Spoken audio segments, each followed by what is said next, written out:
Welcome back to Medicine with Meaning with Dr. Julie Ta. Today's episode is about movement, but not just exercise. We're talking about movement as an emotional medicine, as joy, and as one of the most powerful ways to reconnect with your body's wisdom. Whether it's walking, stretching, dancing, or simply breathing deeply, movement is how the body speaks. Dr. Julie, let's explore how we can all move with meaning. How are you, Dr. Julie? Oh, I love this topic. Thank you. Excited to dive deep into this topic as well. So Dr. Julie, you often say that movement is medicine. From your lens as a holistic physician, how does movement impact not just the physical health, but emotional and spiritual well-being? Yeah, so I love saying movement is medicine, and I really mean that. When we move, we're not just working our muscles, we're creating flow. Blood, oxygen, and energy start circulating, helping every system in the body work better. But movement also shifts how we feel. It releases tension, helps emotions move through instead of getting stuck, and it signals safety to the nervous system. You can actually feel your mood, your clarity, and your resilience change. On a spiritual level, movement brings us back home to ourselves. It's how we reconnect with presence, with gratitude, and with that quiet sense of being alive. And when movement becomes mindful, it's not just exercise, it can be a form of healing. So yes, movement truly is medicine for body, mind, and soul. Yeah, that is incredible that many times you start or people start exercising for aesthetic reasons, or maybe we're conscious about it being healthy for our bodies. But once you start exercising regularly, you fall in love because it truly makes you feel better overall. It clears you up, or at least I feel like that. It clears up my mind for sure. And it just makes me feel less cranky. For sure. And there's a lot of science behind that. But it is a shame that our mindset around exercise is, thinking of it as, something we had to do to burn calories or to fix our bodies or to make up for what we ate, right? And when we carry that mindset, movement starts to feel heavy. It's like another, thing to do on our list of many things to do. And instead, we should think of it as something that brings us back to ourselves. So, what if movement wasn't about fixing, but it's about feeling?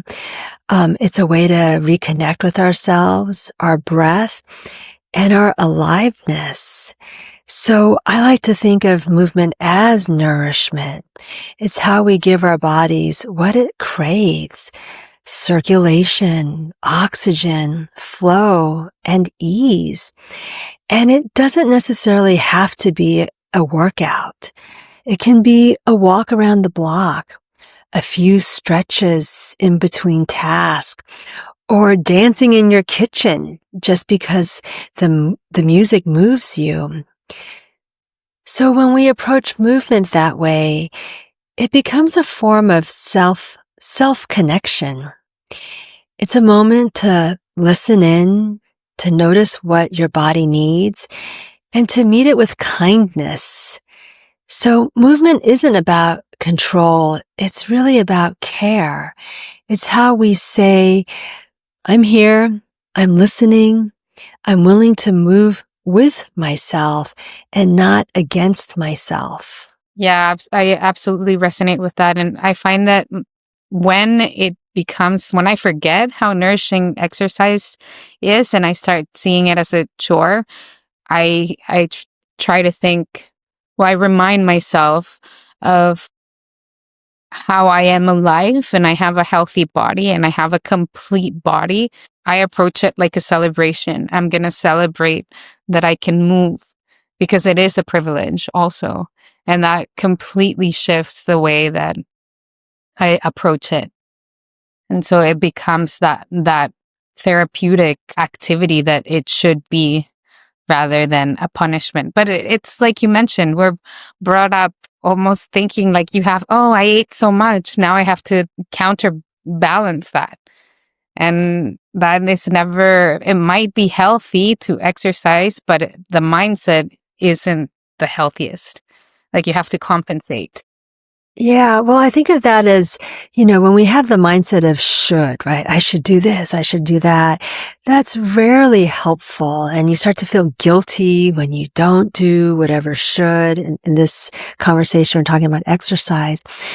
But if you shift that as, I am going to feel good after this walk or, whatever movement that is, it resonates for you, it really does encourage us to do it because it's going to nourish us. And that shift in mindset is very helpful in how we approach exercise, or I like to call it movement.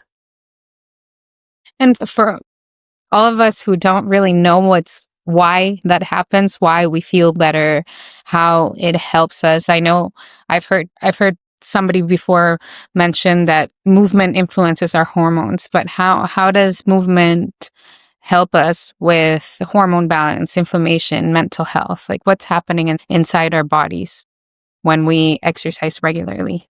Yeah, that's such a good question. When we move, we're not just exercising, we're actually changing our biology. In fact, movement is one of the most powerful ways to balance hormones, reduce inflammation, and what you alluded to earlier, support emotional well-being. But some of the science, every time, we move our body, move our muscles act as endocrine organs. They release tiny signaling molecules called myokines. And think of them as healing messengers. These myokines calm inflammation, improve how we process blood sugar, supports bone health, and it even nurtures brain health. Movement also boosts circulation, helping the body clear out what it no longer needs, and delivers oxygen and nutrients that fuel renewal. On a hormonal level, movement helps us find equilibrium. It lowers the excess cortisol from chronic stress that so many of us carry. It increases serotonin, dopamine, and endorphins. These are the body's natural chemicals for focus, calm, and joy. So that's why even a short walk can shift your whole state of being. Also note that exercise releases a protein called BDNF, which stands for brain-derived neurotropic factor. So BDNF supports growth and survival of brain cells. So it's very important for supporting memory, cognition, and neuroplasticity.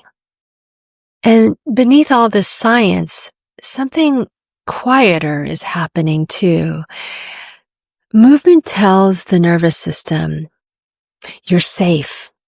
It helps the body move out of fight or flight and back into balance, back into connection.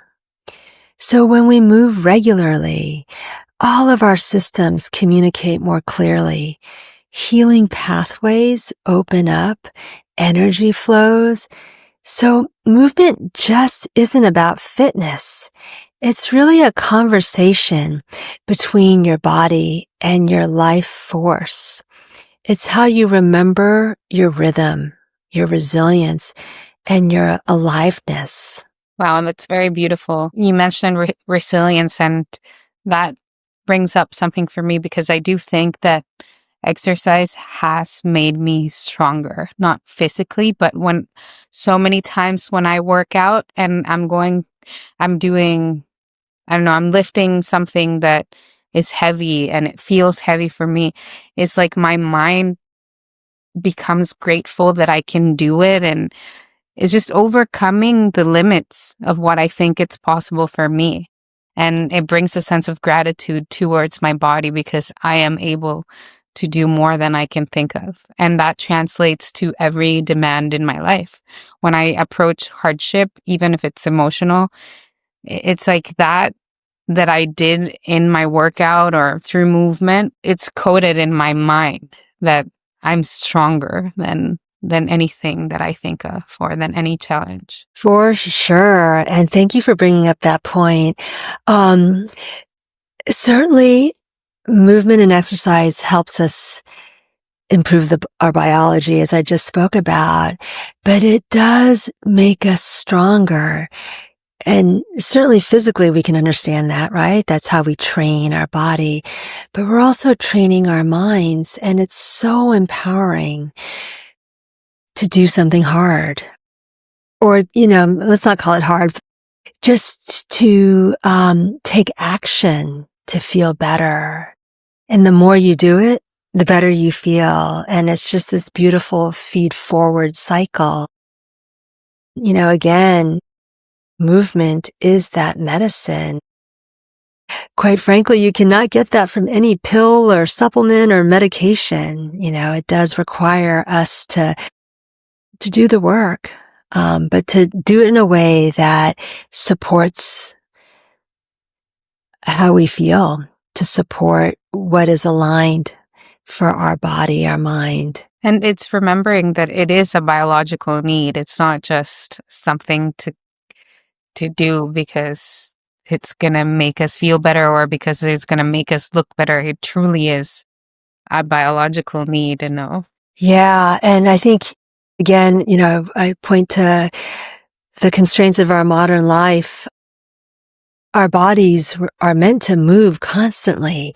In our human history, we were either hunting or gathering. It's not used to sitting in front of a laptop for hours a day. And so now we have to be very intentional about our movement, take breaks throughout the day, go and go outside for a walk. And it's unfortunate, but we have to put that intentionality because that's how our bodies were designed to be. That's how we were meant to be, is to be constantly moving, doing, gathering food, etc. And Dr. Julie, was this always your approach to exercise, or did your relationship with movement change over time? Like, did you ever feel it as a chore in the past, or were you always really happy to move your body? No, definitely not. I mean, this has evolved over, I would say, decades, but, I, like everybody else, started, thinking that exercise was something that I should do to stay healthy, or, it's just a part of a healthy lifestyle. And this is, years ago. And, I do recall that it felt rather mechanical. And when I didn't do it, I'd feel guilty. And, I was disconnected, that I was just sort of checking a box. And then, as, life moved on, became very demanding. I had long days, and then movement became more of a task, something to push through. And I really wasn't asking, what does my body need? I was just so focused on what I thought I was supposed to do. And so that occurred for many years. And then the shift happened for me when I started slowing down, and I, quite frankly, needed to slow down. And so I started walking in Central Park. I live in Manhattan, and it was just so healing for my mental health to be outdoors, be surrounded by trees. I call it nature. I know it's not truly, out in the wilderness, but, being in the city, Central Park is like a haven. There's open sky in the middle of this city, and it's makes you feel like you're out in nature. And that was really key for me. And I just started to reconnect with myself, my body. I felt more present. And for the first time, in a long while, this type of movement felt very nourishing. And it was something that I wanted to do, not a should do. So now I move because it helps me feel good, helps me connect with myself. So it's less about, that control or doing what I think I should do. And it's really about coming home to my body again and again. And in your practice, what do you see? Do you see patterns among people who feel disconnected from their bodies? How does the lack of movement show up as fatigue, pain, emotional stagnation? Can you see your patients and think of you in the past? Yeah. So certainly in my practice, I often notice when people feel disconnected from their bodies, and it doesn't always show up as one big symptom. It's more subtle than that. So it can be the fatigue that never quite lifts, or tension that keeps returning, or I see a sense of emotional heaviness, like something inside feels stuck. When we stop moving, the body loses its rhythm. Literally, circulation slows down, lymph flow becomes sluggish, and inflammation quietly builds beneath the surface.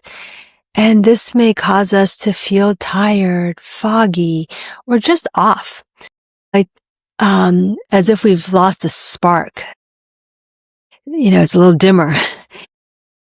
And underneath that, there's even a deeper story.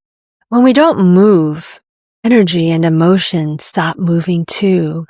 The body begins to hold what we haven't released: stress, grief, fear, frustration. So movement helps metabolize these emotions. And it's not just about burning calories. It's really about creating flow. And I often think about movement as the body's language. It's a way of speaking to the mind and the soul. And when that dialogue goes quiet, we can start to feel cut off from ourselves, from joy, from our own vitality. And the beautiful thing is we can always begin again. Start with a few deep breaths, a walk outside, a gentle stretch that reminds the body you're safe. You can soften now. So movement is how we come back into relationship with ourselves, how we release what's been held. And remember that healing doesn't happen through force. It happens through flow. That's very powerful. I often notice how I'm one of those people that when I don't move, I feel frustration. And it's funny how, we're often guided to talk therapy, when we're feeling stagnant, when we're feeling constricted in our emotional bodies. And I think that that's a wonderful way to release as well emotion. But sometimes it's just easier than that. Just get out, walk for 10 minutes, and then you'll start feeling your mind clearing. You don't even have to think about what it is that it's bothering you, because that movement is allowing for it's almost like you're using your emotions as fuel for your movement, and your body has that energy. For sure. I think, it's sometimes intuitive, when we're feeling stuck in our emotions, you just kind of want to go out for a walk or, move your body. And I think of it as not or, right? Talk therapy versus movement, but and that's where the holism comes in. This approach to holistic health is that you're doing several things at once. You're working on your mind, and if you're in talk therapy, what a wonderful privilege. And that we also need to move our body, and that supports what's going on for us in our mind. And that in combination, it supports us even better. And, it just goes back to all of these lifestyle habits are important. And today we're talking about movement, and that movement can help to process our emotions, or I call it metabolize our emotions.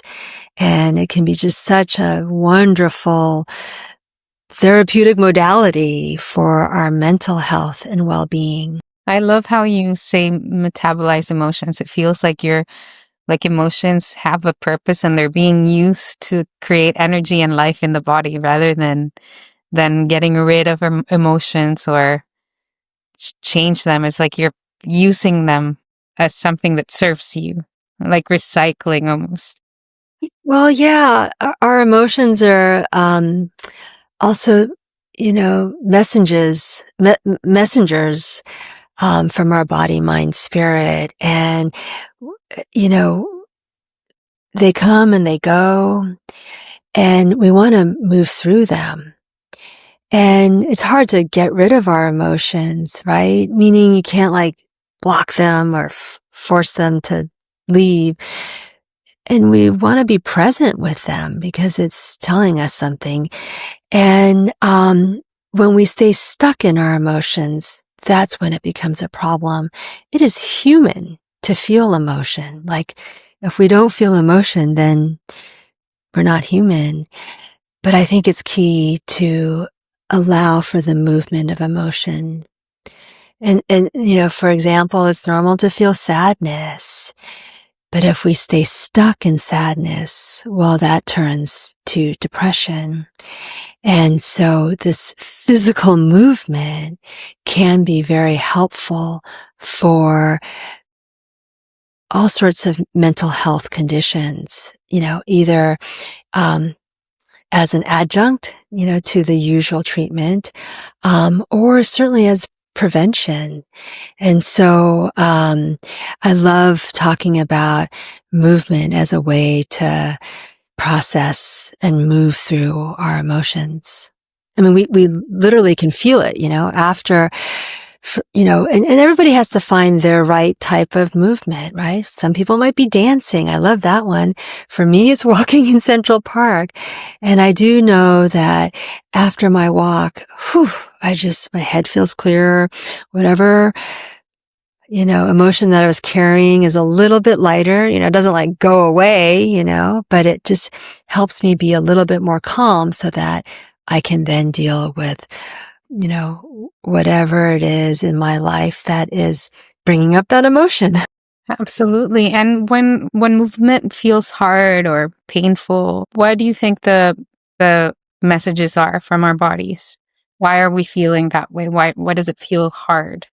And how can we start listening to those messages that the body is sending? Because I'm assuming that if there's pain, if it feels hard, the body's trying to tell us something. So how can we listen to that with compassion? For sure. I always say the body is a messenger. And certainly when movement feels hard or painful or something we keep avoiding, that's communication from our body. And don't think of it as a failure. The body is speaking. And the question is, are we listening? Are we understanding what it's trying to say? So sometimes the message is physical. The body is saying, I'm tired, I'm inflamed, I need gentleness before I can rebuild. Other times it's emotional. There's tension here. There's grief I haven't released. There's fear stored in this place. And sometimes it's simply energetic. The body's way of saying, I'm depleted. Please slow down. So those are some of the messages that our body may be giving us. And certainly if there's overt pain and discomfort when move a body part, there may be something underlying there that should be evaluated. Something going on with the joint, or something that needs medical evaluation and treatment. But listening to our body is the first clue. What is it trying to tell us, so that then you can address it. But I think our instinct and our culture tells us to just push through it or ignore it. I think so often we ask, what's wrong with me? Instead, just slow down, ask, what is my body trying to show me right now? And get curious about that. And that takes pausing. And I think, most of us don't like to pause and slow down. And I think what you said earlier, listening with compassion, is so key. And that shifts everything. I think we're often so hard on ourselves, right? In that we don't bring compassion to ourselves, our body. And when we bring that compassion, our nervous system relaxes. We allow our breath to deepen, and then the body starts to feel safe again. And it's from that safety that movement becomes less about discipline or perfection or, something you need to achieve, but rather, movement becomes more of a dialogue between you and your body, and a way to rebuild trust. So when movement feels hard, try not to see it as resistance. See it as wisdom, an invitation to slow down, to listen, and to honor what your body has been trying to tell you all along. I think that also, with the curiosity that you mentioned before, can bring a sense of, because often when something hurts, then we'll stop, right? Like we'll think, or we either push through, or we'll say, no, I'm hurt, I won't explore, I need to stop. But what if, with that curiosity that you mentioned, and that compassion, we inquire, oh, let's get curious. What does my body need? Maybe this type of movement is not the one for it right now, but maybe I can explore other forms of movement. And that's what my body is asking for, to pivot or like change direction, rather than to force through it, or to stop at all. And I think that's where the dialogue with your body begins, right? The one you were speaking of, like, listen. Yeah, sometimes we don't like to hear what it's saying. I'll give an example for myself. I was an avid runner in my 20s, and I would say, it was so helpful to get through medical school. It was just a great stress reliever. And I loved running. I loved the endorphin high that I got from it. And in my 30s, after childbirth, my pelvis didn't feel right when I was running, and it would literally hurt. And I would go out there and run because I wanted to get that endorphin high. But my body was saying, nope, you shouldn't run right now. Why don't you just try walking? And that's when I made the shift to just slow down and walk. And, it was still a beneficial exercise, but it wasn't that hard, driving, running. By the way, I wouldn't say I was a runner. I would say I was a jogger. I wasn't of that level of running, but, yeah, it kind of sucked to not be able to, jog or run through Central Park. And, it's okay for me. And I had to kind of accept that. And now, well after childbirth, my children are now teenagers, my pelvis feels okay again, and I can run. It doesn't hurt to run. So I would say if there's, physical pain, if it's repetitive with a certain movement, that is a serious sign that there's something going on with the joints, or, you need to get that evaluated. But, figure out where there's the resistance and, what is it about? There's a message there is what I'm saying. And for me, I think my body kind of also knew, well, now is not the time for you to be running so hard, literally and metaphorically. And it was a time when my children were young and I was, a new mother working full time. It was a lot to learn to juggle. And it probably would have depleted my body even more. So I don't know. It's kind of interesting how that kind of coincided. Maybe it was just a coincidence, but maybe it was also a way my body was protecting me from driving even harder. Or just even like that's not the type of energy you needed at the moment. When you're in medical school, it's run, run, go, go, go, go. You need like that fast paced.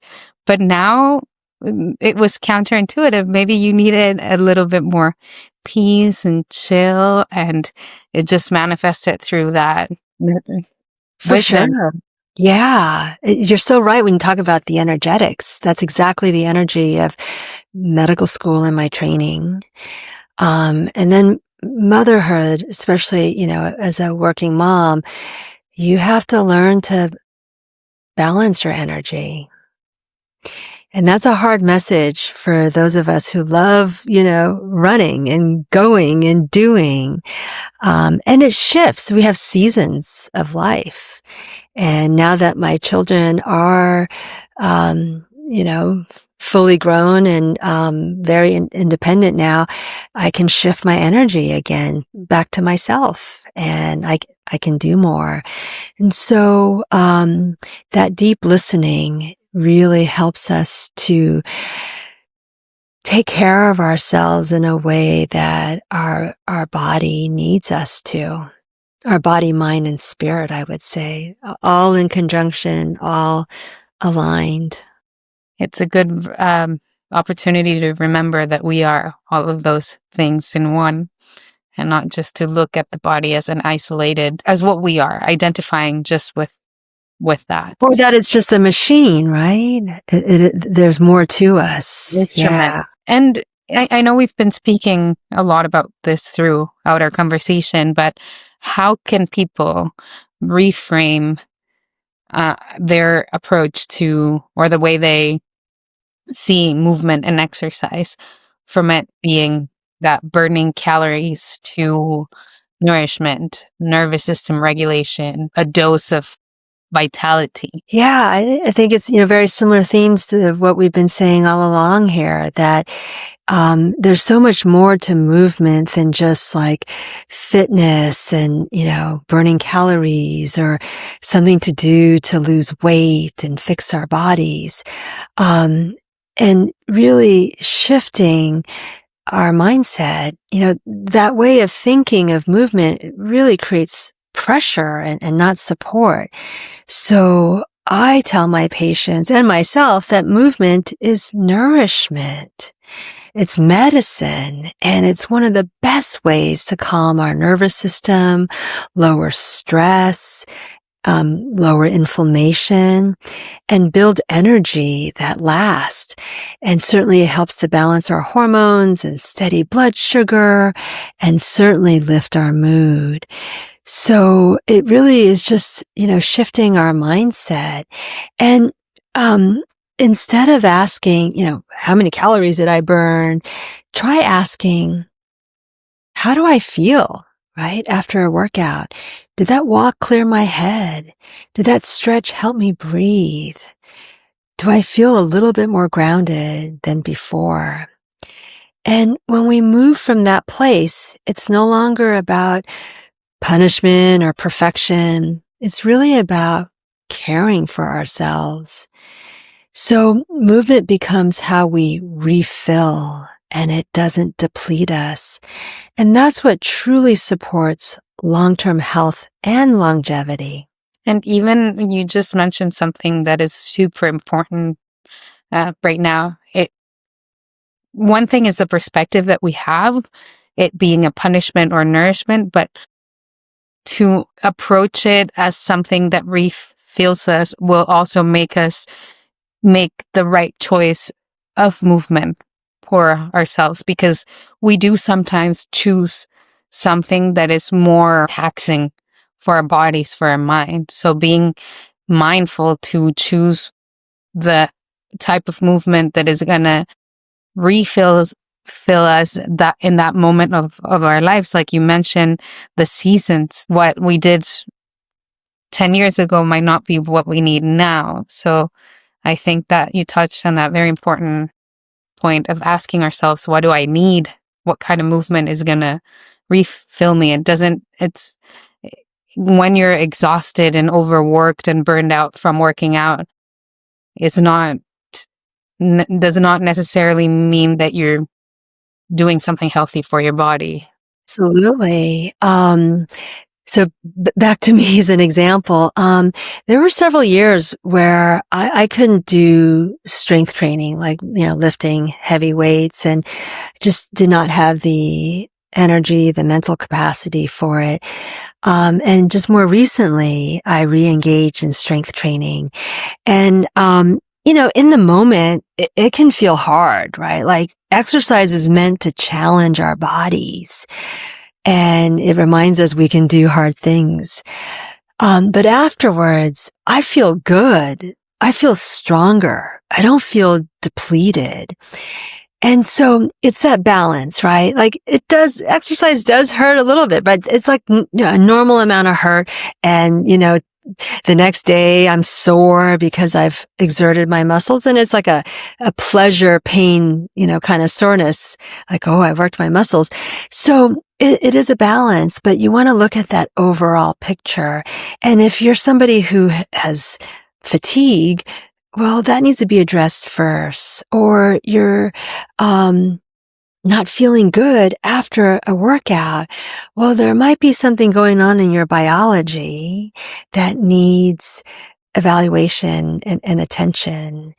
And to not push through because we think, oh, exercise is healthy for us. Yes, it is. But we have to look at the individual and personalize it. And like you said, find the right type of exercise for that season.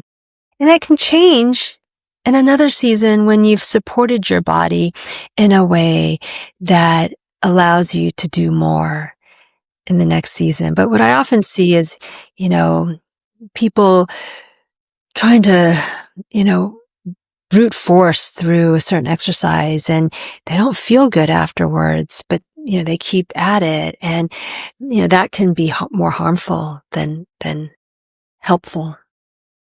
And I mentioned this because obviously there's always this, I don't want to say a fight, but people saying that weightlifting is the ultimate exercise, or Pilates, or, what is the ultimate workout for people today? And that's why I wanted to bring this up with you, because when you said we go through seasons, I think that that's wise to retain. We go through seasons. There's not because you're not able, or you're not able, or you don't have the energy or the capacity at that moment to weightlift. Moving your body in any other way is still medicine. Is still helping you.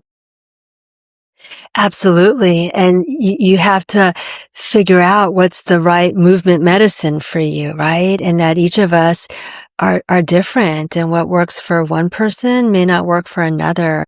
And it's that curiosity again to bring in and see what works right for you.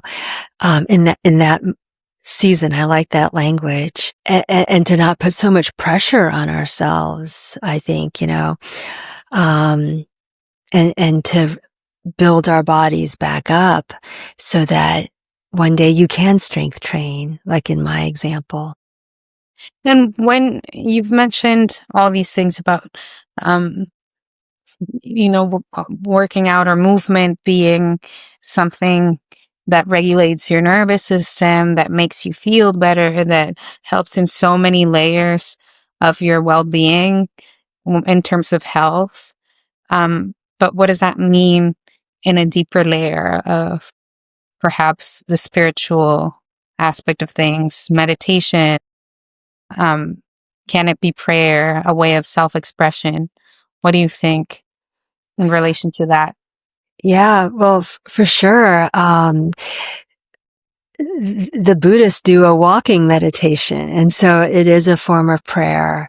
Um, but I think that w- the way that movement is spiritual is that it helps us reconnect with ourselves. And, when I speak about spirituality, that's what I'm referring to, connecting with ourselves.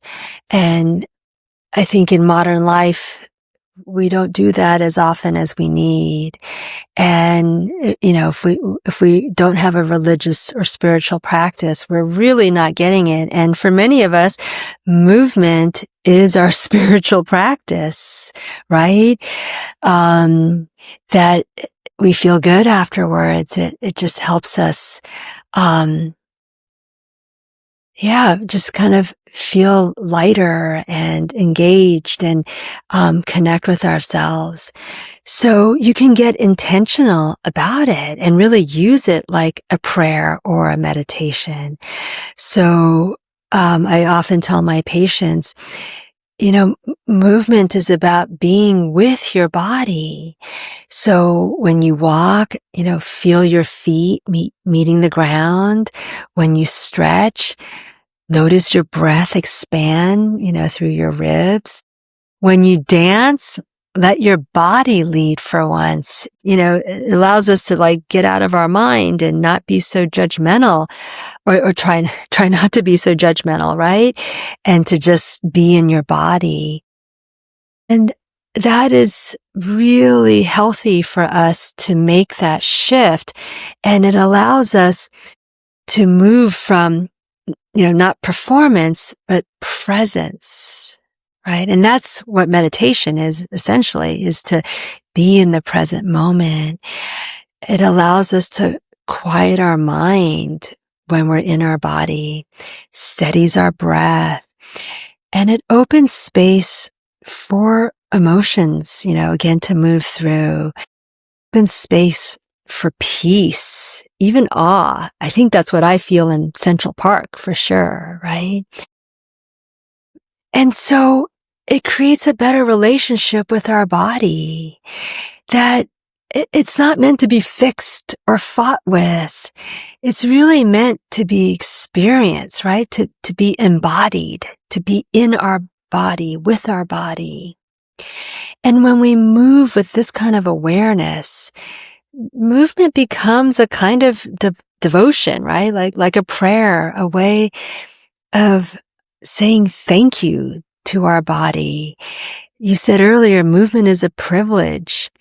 And just being in our body reminds us that we're alive, we're breathing, and that gratitude for our body to carry us through this life, and so it's in these moments that healing deepens. And again, not because we're trying harder, but because we've remembered what it means to be fully alive in our bodies, connected with ourselves. And, I often say, that's where the healing is. That's where, we connect with not just ourselves, but perhaps something larger than ourselves. And I know that's what Central Park provides me. Yeah, I you made me think about how our ancestors would dance to connect to the earth, to the elements, to their tribes. And so I think it goes hand in hand with like that spiritual connection. Like you mentioned, your inner self, your that part of you that is intangible. But also oftentimes, even when we go dancing, what are we doing? We want to connect with with other bodies, doing communicating through movement, not through words. And it feels good for everybody for some reason. It's like an innate, how can we call it, need or Connection. connection. Yeah. I think that is a human need. And, yes, typically we dance with others. Though I said, dancing alone in your kitchen can also be helpful. But yeah, it gets our bodies into that rhythm. And, a lot of indigenous cultures have drumming, certainly in Africa. And some of these dances are part of healing rituals, many cultures, and they're different in different cultures. But that movement is a form of prayer, is certainly the theme in indigenous cultures. And it's just in our modern lives, we have forgotten, but our bodies crave that. Yeah, and it stands out to me when I see a kid. If you pay attention, when somebody plays music and there's a kid there, they'll move. Like a baby, a toddler, they'll move, Yeah. they'll move. It's like inevitable. We feel the rhythm. We feel it. We connect to sound, and dancing is not something that you have to learn. You have a body, and Yes. It's just we get self-conscious about how we dance, right? And that's what we got to bust and just move. Yeah. So therapeutic and healing. and if you could we're approaching the end of this conversation, which I don't want it to be the end because I know we can talk so much about this topic. But if you could leave our listeners with a 5-minute movement medicine ritual to try this week, what would that look like? And how do you think it might change the rest of their day? So we can take actually just 1 minute for this simple and powerful practice of shaking. So it's one of my favorite forms of movement medicine because it helps the body discharge stress and it resets the nervous system. So, you can start by standing on your feet. Let me say that again. Start by standing with your feet grounded and your knees are soft. Take a slow, deep breath in through your nose and exhale slowly through your mouth. And then just begin to shake out your hands, then your arms. Let the movement travel through your shoulders. Yeah, we can even do that while we're sitting here. Move your torso, your hips. And if you're standing, you can soften your knees and just bounce them a little. There's really no technique here. You just let your body release and you're really just like shaking. And you might feel silly at first, but stay with it and keep breathing and maybe sigh, or you could even hum, or let out, whatever quiet sound feels comfortable. And that vibration helps the body let go even more. So do this for about 60 seconds and then you can begin to slow down and you can feel the tingling, the warmth in your body, the aliveness return to your body. And then put one hand on your heart and one hand on your belly. And take one last deep breath in, hold it, and then exhale slowly. What you're feeling now is that steadiness, that clarity, and it's your nervous system resetting. So just a minute or 2 minutes of shaking can help lower cortisol. It releases built up tension and brings your body back into balance. And it's such a simple practice. And it's one of the quickest ways I know to come home to yourself. You can even do it with music, or if you have, drumming, sounds that really gets that rhythm that we talked about earlier. And, it is just a simple practice and, give it a try. See if it resonates for you. And that's really the theme of movement that we've been talking about is you got to find something that resonates for you in that season of life. Thank you so much for leaving us with this practice, Dr. Julie. After all this talk, having something so simple to do is so refreshing because we can do this practice anytime. I know sometimes we think we don't have time for movement or exercise, but we all got a minute or two.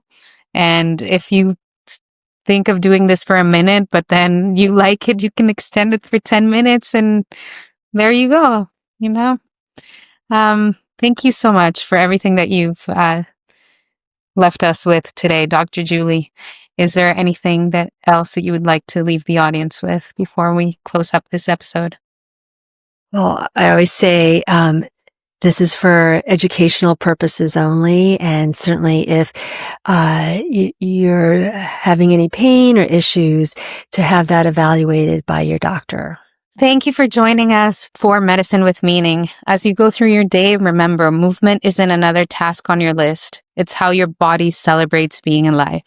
So take a breath, stretch, step outside, and let your body remind you what vitality feels like.